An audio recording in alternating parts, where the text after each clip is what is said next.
Ready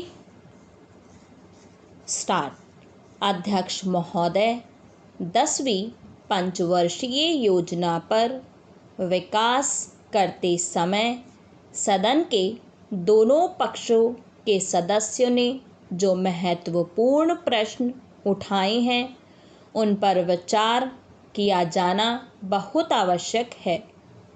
अध्यक्ष महोदय, 9वीं पंचवर्षीय योजना का अब अंतिम वर्ष चल रहा है और इस योजना के अंदर जो चीज़ें कही गई हैं ऐसा लगता है कि उसके अंदर परिवर्तन करना कठिन है, बदला भी नहीं जा सकता। अध्यक्ष महोदय, कुछ चीज़ें की जा सकती हैं, उसके अंदर आज भी कुल कितना खर्च है यह तय नहीं किया गया, लेकिन कटौती ही निश्चित की गई है। शुरू में मैं यह कहना चाहता हूँ कि यहाँ पर कुछ सदस्यों ने जो यह प्रश्न उठाया था कि इस पंचवर्षीय योजना का आशय कुछ सरकारी पक्ष से भी बताया है। इसके अंदर कमियां हैं और बहुत सी कमियां हैं जिनके ऊपर मैं यहाँ कुछ दोषारोपण नहीं करना चाहता हूँ। मैं चाहता भी हूँ कि इस तरह से प्रश्न न उठाए जाएं तो ज़्यादा अच्छा है। यह योजना सरकार ने बनाई है। यह योजना मंत्रिमंडल ने पहले बनाई और अनुमोदन होने के बाद भी इसमें कुछ कमियां रह गई हैं, तो यह कमी रहने का दोष किसके ऊपर है? मैं समझता हूँ सदन के सभी सदस्य इसको जानते हैं।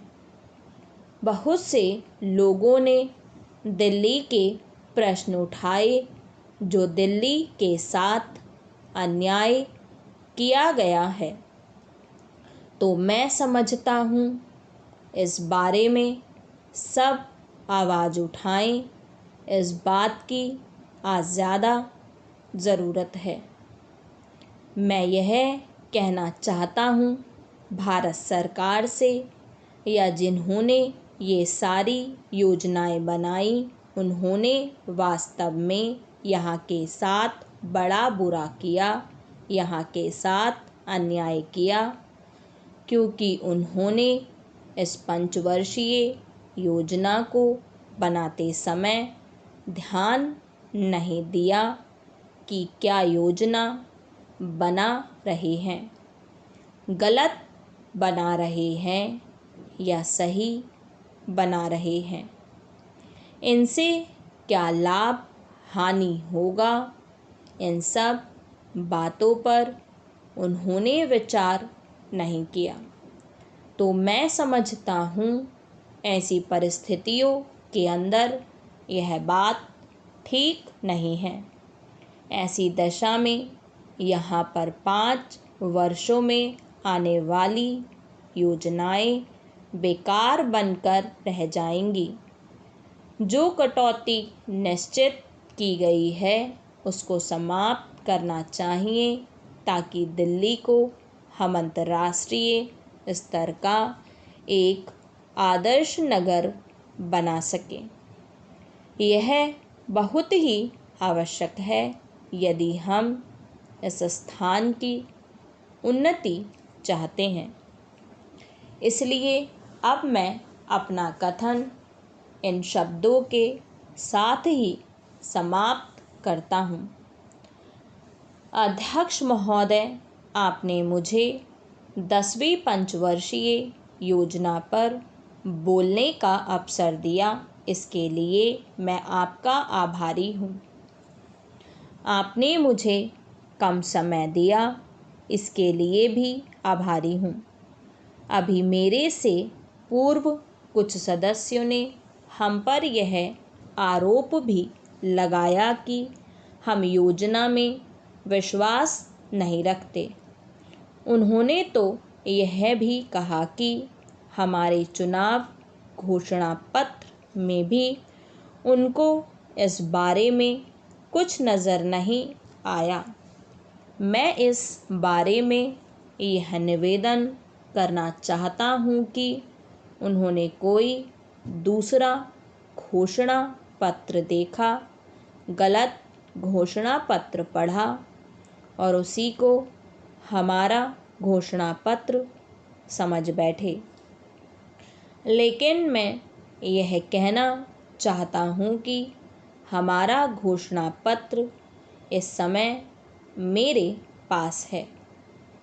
इस घोषणा पत्र में हमारी घोषणा में योजना के बारे में स्पष्ट रूप से कहा गया है कि हम योजना पर विश्वास रखते हैं, लेकिन ऐसी योजना पर विश्वास नहीं रखते जो जनता के दुखों को दूर नहीं कर सकती, जो जनता के कष्ट दूर नहीं कर सकती। आज तक जितनी भी योजनाएं बनाई गई हैं, जिन्हें हम पहली पंचवर्षीय योजना, दूसरी पंचवर्षीय योजना और 10वीं पंचवर्षीय योजना आदि कहते हैं, और उन योजनाओं में हमने जो कुछ निर्धारित किया उनसे हम जनता के दुखों को दूर नहीं कर सके और जनता के कष्ट दूर नहीं हुए। इन योजनाओं के परिणाम भी हमारे सामने हैं। बड़े बड़े अनुभवी बैठे, उन्होंने योजनाएं बनाई, लेकिन योजनाएं ठीक प्रकार से कार्यान्वित नहीं की गई। उन योजनाओं में काफ़ी दोष थे, जिसके कारण ये योजनाएं लोगों के दुखों को दूर नहीं कर सकें। लोग दुखी ही रहे। मैं यहाँ पर कहना चाहता हूँ कि जो हमारी योजना थी उसका परिणाम क्या निकला। उसका परिणाम यही निकला कि हमें रुपए का मूल्य कम करना पड़ा।